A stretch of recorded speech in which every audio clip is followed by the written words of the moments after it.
watching the best. Fox 10 News at 5. Thanks for joining us tonight at 5. A weather alert out of Florida where Hurricane Milton is bringing powerful winds, heavy rains, approaching the Sunshine State as a Category 3 storm. And Milton will make landfall tonight in the west part of that state, the Gulf Coast. Already this morning, the hurricane triggered an outbreak of tornadoes. One of them moved across I-75 and the Everglades in South Florida.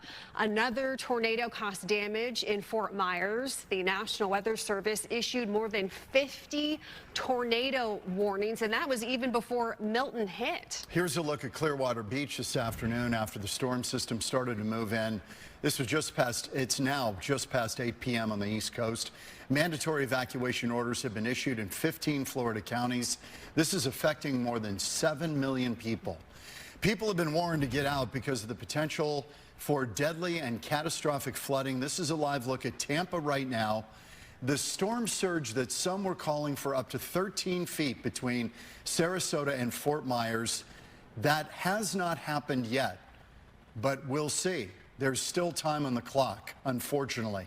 Fox's Robert Ray has a look at the conditions at the Manatee River.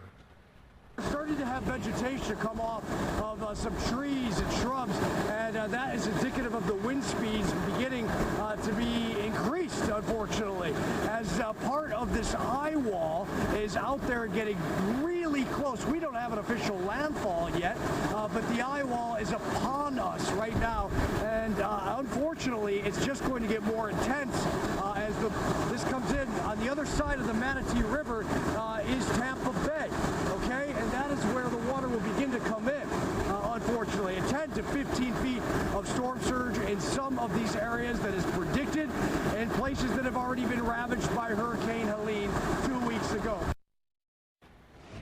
All right, so he's right basically near Bradenton, the Manatee River there. 4 significant bridges across the Tampa Bay area, they are closed to all traffic. This is kind of an odd sight to see, but yeah, that's exactly what you were seeing right now. You don't want to mess with anything right now. Pretty much everyone is hunkered down as Milton is making its way towards the west coast of Florida. That was the Sunshine Skyway Bridge, the Howard Franklin Bridge, and the westbound Gandy Bridge. They're all closed, and the westbound Courtney Campbell Bridge, that is what you're looking at right there, the Courtney Campbell Bridge, all closed. Sunshine Skyway, that's basically a brand new bridge because the old one had collapsed, but again, that is a magnificent bridge, by the way. It's just massive. It is massive. All closed right now to traffic.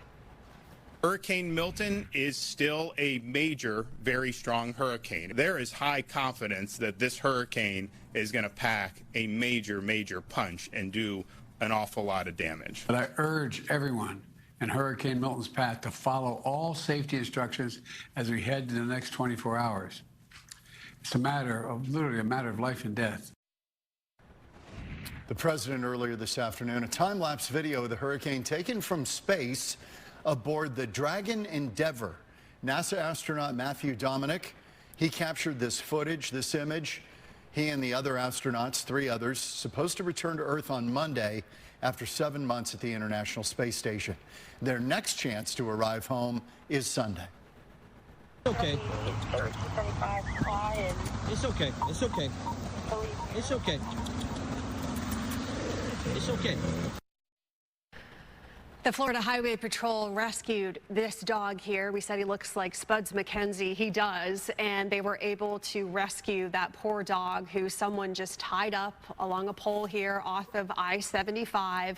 They were evacuating. They didn't, I guess, know what to do, so they just tied him up to a pole. But troopers saved that dog. They put him into a patrol car. They took him to a vet, and that dog is going to be perfectly fine. But they did put out a warning saying, don't do that to your pet. You don't need to do that. So this hurricane is making landfall in Florida right now. Life-threatening storm surges expected with millions of evacuations that have already happened. And Chelsea Torres with Fox is live in Lakeland, Florida, just about 40 minutes east of Tampa in Polk County, Florida. Chelsea, what's happening now where you are? John, Allie, and I can tell you that the wind and rain is really starting to come in with a vengeance. I'm not sure if you can hear that, but some stronger gusts are really starting to come down in this area. I've even seen a few pockets of some flash flooding. I hear thunder just right now. I thought I might have seen lightning, or it could have just been flashes about 5 minutes ago. This area has a flash flood warning. This area also has tornado watch warnings as well. A lot of officials just in this county told people there's no mandatory evacuation. However, they did want people to stay off the roads by noon today. They also told people if you live in a mobile home or a flood-prone area, you need to find somewhere else to stay tonight. There's about 20 shelters just in this county, 150 though throughout the entire state of Florida, with tens of thousands of people staying at these shelters just waiting out Milton, because we know there's going to be that catastrophic damage. Where Lakeland is, it's on a major corridor from Tampa to Orlando, and in the past few days, that road, that highway, was packed with people traveling, trying to evacuate. I met one woman this morning who was leaving Clearwater Beach. She said she had planned and prepped her home to stay there and ride out Milton, but it wasn't until her friend called her and said, no, you need to get out of there. Just come stay with me. So I'm not a non-evacuated Zone D, no flooded area, but it's everything that I hear on the news. It's that it's going to be really a bad one. So I'm glad that I find a way to get out of there. And I just checked the power outage map. Over 500,000 households, customers, do not have power right now. The governor did say 50,000 linemen are already on standby. Thousands of FEMA workers are on the ground, and they're already been here because they were helping with recovery from Helene. And there's going to be thousands more to help with any possible search and rescue efforts. John, Ellen. Well, Chelsea, it looks manageable right now, which is great. I'm glad you're safe, and thank you for that. We'll check in with you. Here in Arizona, APS is sending a crew of line workers to the hurricane zone tomorrow. A caravan of bucket trucks. They will help try to get power back up and shore up the electrical grid. Meteorologist Erica Horvatine is tracking the hurricane for us right now. She's live with a look at the storm's projected path. Erica. Yeah, Ellen and John, I've just been watching all of these numbers change as Hurricane Milton starts to make landfall in West Florida. So one thing I've been watching are these wind speeds. These are the current wind gusts. In Sarasota, Bradenton area, they're reporting wind gusts up to 93 miles per hour. St. Petersburg seeing 77-mile-per-hour wind gusts, in Tampa, as well as Fort Myers with 53. So the further you get away from that eye wall, the lighter the winds are, but they're still over 50 miles per hour. So that is a lot of wind. And with wind at 50 miles per hour, you can still see some damage there. But obviously, the most of that damage is going to be closer to the eye wall. Here you can see that making its landfall right around the Sarasota area. The heaviest of that rain is going to be coming down closer to Tampa Bay. So there's not only going to be a flooding threat here, but there has been that severe weather, and the maximum winds within that eye wall are at 120 miles per hour.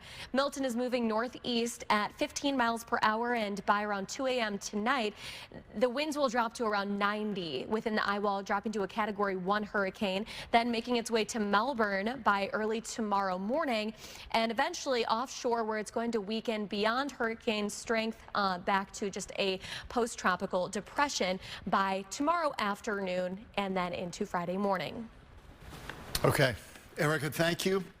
You decide tonight, with less than a month until Election Day, both vice presidential candidates are campaigning in Arizona. And they are battling for votes in our swing state. Republican Ohio Senator J.D. Vance and Democratic Minnesota Governor Tim Walz making the rounds and rallying for support.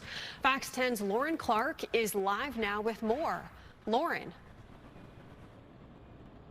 Hey there, Ellen and John. A very busy day here in Arizona for both vice presidential candidates. Hard to believe, but 26 days.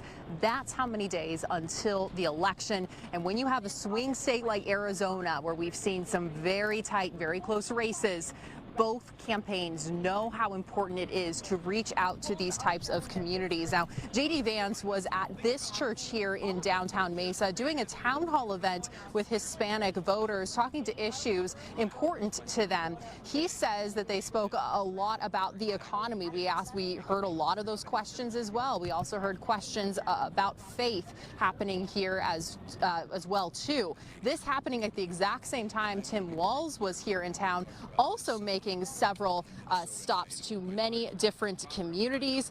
Vance was also earlier in Tucson talking about the border, encouraging supporters to get out and vote. And his rally happening at the same time, Governor Walz hosted an event with veterans and their families in Chandler. Now, Walz was joined by Ruben Gallego and John McCain's son Jim there at that veterans event. And he later met with Gila River Indian community and tribal leaders too. Now, during each of those stops, both of those candidates spoke about the importance of all of those communities getting out the vote. Take a listen. Fundamentally, what Kamala Harris is trying to do is take policies that have been tried by Marxist governments in South America and Central America and bring them to the United States of America. And I think a lot of Latinas are saying our family came here to get away from this stuff, not to lean into it. And that's exactly what Donald Trump is going to do, prevent that from coming here.